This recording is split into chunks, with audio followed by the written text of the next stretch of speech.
Welcome back, and thank you so much for staying with us here on the morning show on Tobago Updates Television. I am Adanna Combie, and we begin conversations this morning in studio. We have with us Senator Laurence Hislop, and there are quite a few things we need to speak about this morning. Senator, of course, it's always a pleasure having you in studio and having conversations with you, informing the Tobago public, and not just the Tobago public, the viewing public, about what is happening in our local spaces, the things that affect us and impact the way we live, the way we spend our days, and the way we, plan for our future ahead. And, this morning we're talking about Tobago autonomy, but we're also talking about, as I mentioned, things that are happening in the local space that we need to be accountable for to the Tobago people especially. So we're going to start off with autonomy, a conversation that is already in the atmosphere. We've spoken about it on this show already. And we spoke about the status of the bill where we are. On Monday or Tuesday, I believe I spoke with Minority Leader Kelvin Morris, as he also brought us up to speed as to where we are, where the bill is concerned, trying to get the relevant authorities here in the THA, the Tobago House of Assembly, to let us get it moving.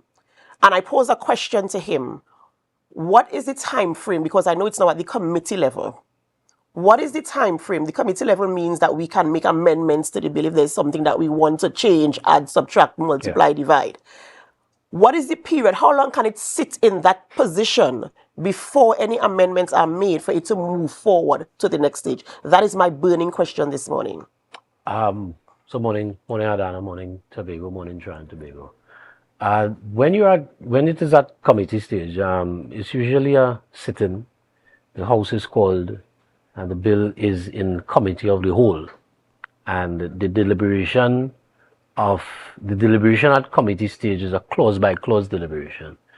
So you would hear, if you're familiar with the parliamentary procedure, the presiding officer, or in this instance would be the Speaker of the House, will come down to the lower level of the parliament.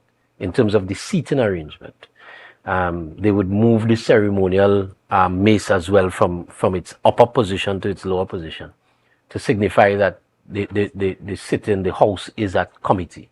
And so you're going to go through each clause of the bill. So if the bill has 150 clauses, you will hear the Speaker, who would then become the chairman of the committee. When they come down to that committee stage, you'll hear the Speaker say, Clause 1 of the bill, and if there are amendments to be made to Clause 1 of the bill, you will allow for this dialogue. There's a dialogue that takes place at that committee stage, and you go through each clause by clause. If there's anything to be added, subtracted, that's when it is done as well. So there are several avenues for amendments to be made. The amendments, the discussion took place at the Joint Select Committee.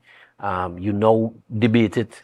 It goes to the committee of the whole of the House, and at that stage you could make necessary changes to the legislation. Even when it comes, let's say for instance that it passes in the House of Representatives and it comes to the Senate, even in the Senate, amendments can be made at the level of the Senate, and then more often than not that then goes back to the House of Representatives for passage. So there are two stages currently. There are two stages currently that amendments can be made to the legislation. At committee stage now at the House of Representatives, and if it passes in the House of Representatives and goes to the Senate, when you debate it, when you complete the debate in the Senate, you also go into a committee stage of the Senate, and then you can make additional amendments there as well. This is sounding as if we're going to be talking about this for a very long time. No. All right. So let me condense that. So if the House, let's say for example, the House is called back tomorrow. Tomorrow is usually a sitting day for the House of Representatives. If the House is called back tomorrow and that goes on the order paper for that sitting, that is completed at the end of the sitting. You can go through all the clauses in one sitting. The bill goes to a vote. So one day, one sitting, go through the committee of the whole, goes through clause by clause.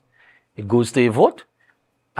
Once it's passed, the bill then moves to the other place, where we call the other place the Senate. You have a debate again. So you have a debate maybe over a day. I get all that, but Yeah. you mentioned if it gets on the order paper, what are the things that will qualify to get on the order paper for that city? Well, okay. So let me clear it up again. It is currently, so there are pieces of legislation that stay on the order paper for the life of a parliament. So we currently in, I think is what, the 12th parliament. So there are bills on the order paper. There are bills, there are private members' motions that are on the order paper. What happens is that the government decides, okay, we're going to treat with this one that's on the order paper today. Okay. So as the Prime Minister gave the commitment that it is going to be dealt with, because if I pull up an order paper now, you'll see the Tobago bills on the order paper. And once the government decides we're going to treat with this in today's sitting, then it is dealt with. Okay. All right. Well, I'm hoping that I want to move out of this phase of talking about where we are. That is my thing. But I know, whenever I have the conversation you with always you or concerned about the time. whomever sits in this on this set and we talk about autonomy, my thing is moving the thing forward. No, well, as I said, and as we've said over and over again in the conversation, it is at an advanced stage, because we've talked about the legislation for a number of years, and so this is at an advanced stage, and that's why we keep zeroing on the point that this is where we are after all these years, and we have this. So let's agree to move from here and treat with what is there, and then if there is additional discussion that needs to take place, then we have the additional discussion. And there was a recent the PNM recently had a town meeting in relation to this topic, having conversations, bringing information to light, and kind of making the awareness, putting the awareness out there. And I see there's another a caravan. Tell me a little bit about that and the focus of it and how it is going to sensitize people as to where we are and where we're going. So this weekend coming is going to be a busy weekend again. What we had 2 Sundays ago was a what you will consider an outright public meeting to re-engage the public and to restart the conversation. And so this Saturday evening, what we are having is a town hall this Saturday evening where we are allowing persons to ask questions, direct questions to a panel, to seek clarity on the legislation, to seek clarity on what's the benefits if these bills if they become law. So Bell Garden multipurpose facility will be there from I think it says 6 o'clock? 6 p.m. Yeah, we'll be there from 6 p.m. The panel will consist of the 2 MPs, MP Tobago East, Mrs. Adanna Webster Roy, and MP Tobago West, Mrs. Shamfa Kojo Lewis, the political leader, Tobago Council Senator Dennis will also be part of the panel, and it gives the population and anyone is invited to the town hall. It gives the population the opportunity to ask direct questions about the bills, what the bills mean, what would be the benefits of the bills. You could even ask questions as to why aspects that were submitted in the THA bills that went down were adjusted or were not accepted as part of what we have now. So we're creating an avenue for the population to have a conversation. And the interesting thing is that you're going to have a conversation with a member who was on the Joint Select Committee, which is MP Tobago West. And so you can have that dialogue as to, some people are talking about the definition of Tobago and the 200 nautical miles. You could ask that question, why is not that included in the current legislation? And you would get an answer based on the report that came out of the Joint Select Committee. And then on Sunday, from 1, we're seeking to have a caravan that moves throughout the island from Point to Roxborough, across the rainforest, back down Scarborough, Plymouth, with just messages, information about Tobago's autonomy and the current bills that are before the Parliament. the opportunity to ask questions is welcomed. But my question is, do you feel as if the Tobago public has enough knowledge of the content of the bill to ask and informed questions, to ask questions? As you mentioned, some people are talking about the Tobago space, defining the Tobago space. Do you feel as if there is enough public awareness in terms of what is in the bill so that I can know what questions to ask? Because I can't ask if I don't know what is in there. And how, at this stage, what do we do to ensure that the people understand what is in the bill and what it means for Tobago? Well, we've constantly said that there are avenues to gain access to the information. We've even said that the report of the committee in a booklet form is available at the legislature, is even available at the Office of the Minority. The Parliament website has the entire report, has the bills as well. And so what we've been doing, starting with the meeting 2 Sundays ago and continuing with the engagements on the media, Minority Report and so on, is to do our best to put the information out to the public that these are the benefits of the legislation. This is what is in the legislation. And it is really about us as individuals within Tobago seeking to get the information. Because I know sometimes we say that the man on the ground isn't aware, but we may be surprised that sometimes the man on the ground is fully much aware of what's going on. Because when we talk about additional resources for Tobago, we're talking about the opportunities for job creation, the opportunities for social services. Because we know currently the Tobago House of Assembly constantly, and this is not just within this administration, but previous administrations, have had to treat with what is the allocation from central government. And to be honest with us, we have to bear in mind that history has proven that no matter which government, which administration sits in the central government's construct, Tobago is always on the lower end in terms of its allocation, in terms of its direct allocation to the Tobago House of Assembly. And we now have an opportunity where you have in law where your minimum is where your maximum is, around where your maximum is right now. And so we're saying that additional resources can only benefit the average man on the ground, can only benefit the Tobagonian, can benefit in terms of additional training programs for youths, additional job opportunities for graduates, even greater social assistance for our less vulnerable. And so additional resources and additional authority can only benefit the island of Tobago. And so what we seek to do is to create the environment that the information is there, the population is made aware, and we're also saying that there are avenues that you can, as an individual, seek the information and make an informed decision. And so once again, we're creating another opportunity for persons to come. And I'm saying this, even though this town hall is hosted by the People's National Movement Tobago Council, and the persons on the panel are our MPs who have a right to sit on the panel because they're members of parliament. Any individual, any citizen, whether you support the PNM, whether you support the TPP, the PDP, you're indifferent to politics, but you have an interest in Tobago, this town hall gives you the opportunity to come, ask a question, because I want to remind Tobagonians and those who are very active in it. Remember that the political leaders of various entities came together to start this conversation, which resulted in the bills that came out of the Tobago House of Assembly and that was sent to cabinet.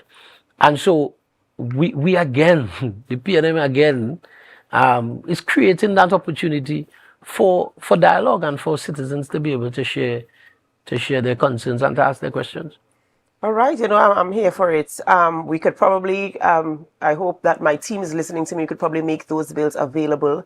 As you mentioned, that the Yeah, public can access them. We could probably make them available on our social media pages so you can also see them there. So, yeah, that is a semi-commitment. Let me talk to my production team. yeah. I'm sure they will be in agreement with it to make them available. I want to switch gears a little bit Sure. before we wrap up this morning.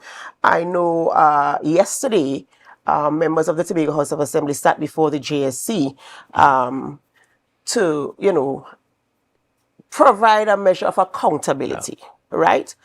What I want for you to help me with to explain to our viewers and also probably to myself the the objectives of the JSC and the reason for having the members of the THA sit before that committee to answer these questions. So let me see if I could let me do my best to very quickly pull up what yesterday's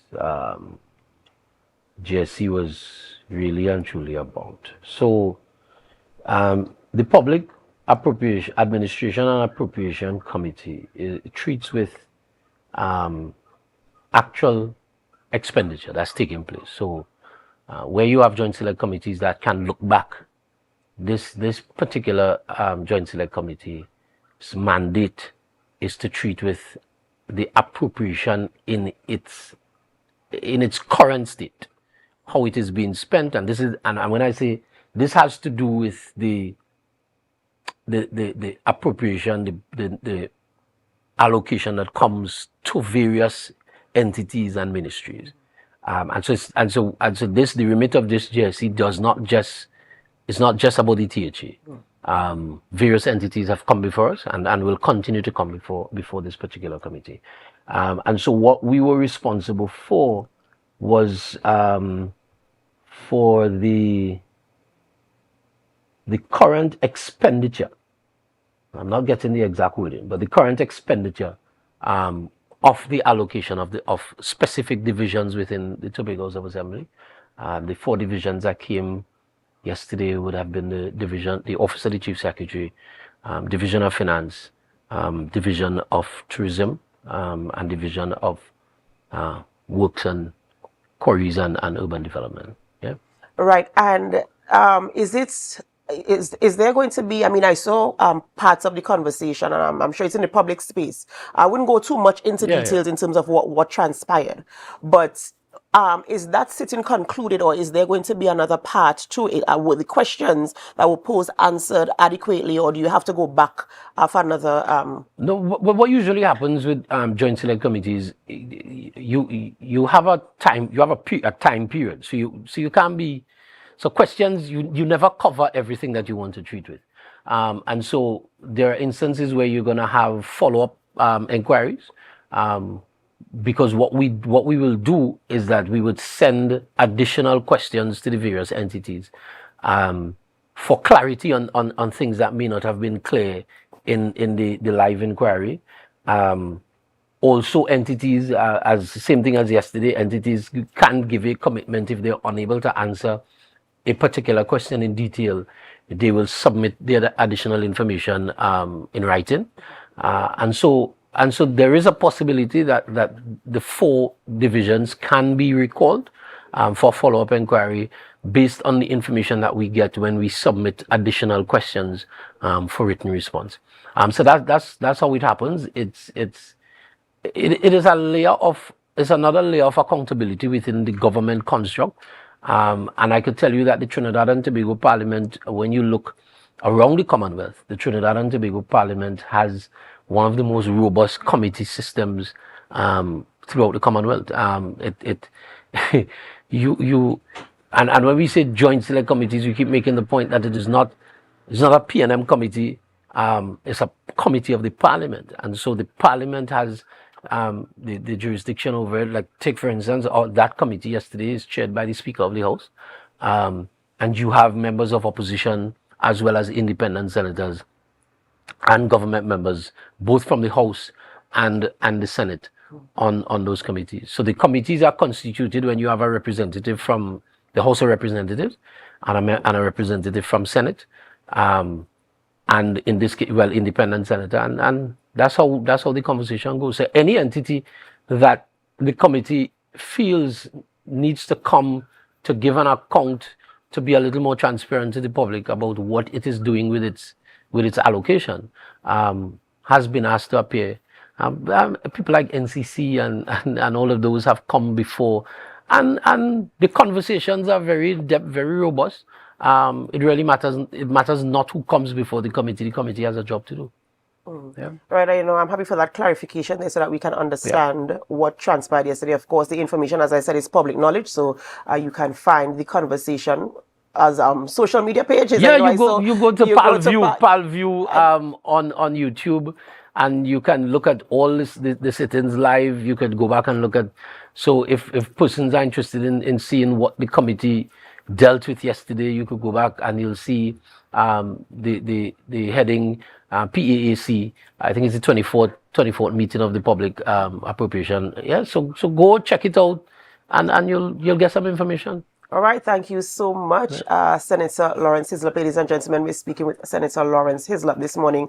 We spoke about, again, Tobago Autonomy, the position we are, town meeting coming up on this weekend, and also a caravan sweeping through the island of Tobago from the west all the way up to the east. So you can be a part of that as well. Be a part of the conversation, ask your questions, and be in the know as to what is happening where Tobago's autonomy is concerned.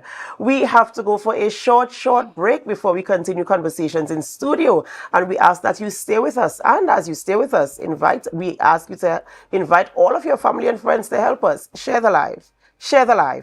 We'll be right back.